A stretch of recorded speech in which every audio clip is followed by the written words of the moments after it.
Hello friends, আবারও একটি নতুন ভিডিওতে আপনাদের সবাইকে স্বাগত। আজকে চলে গেছিলাম নৈহাটি বড় মায়ের মন্দিরে। ধর্ম হোক যার যার, বড় মা সবার। এসেই দেখতে পাই যে কি সুবিশাল লাইন। জয় বড় মার নাম নিয়ে লাইনে দাঁড়িয়ে পড়লাম। দীর্ঘ 2.5 ঘন্টা লাইন অতিক্রম করার পর অবশেষে প্রবেশ করতে পারলাম মায়ের মন্দিরে। অনেক ভক্তবৃন্দদের দেখলাম মনস্কামনা পূর্ণ করে ডন্ডি কেটে মায়ের মন্দিরের উদ্দেশ্যে এগিয়ে চলেছে। তাই তো কথায় আছে, বড় মা কোনোদিন কাউকে খালি হাতে ফেরায় না। তার জন্যই মায়ের মন্দিরে 12 মাসই ভক্তদের ভিড় লেগে থাকে।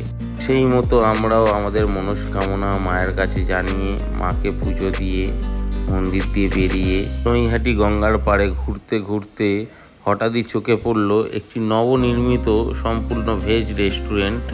সেখানে প্রবেশ করতেই চক্ষু চড়ক গাছ।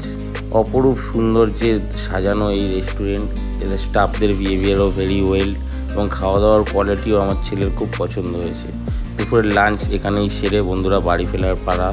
বড় মার ভক্ত হলে জয় মা বড় মা লিখে কমেন্ট করো। দেখা হচ্ছে পরের ভিডিওয়ে।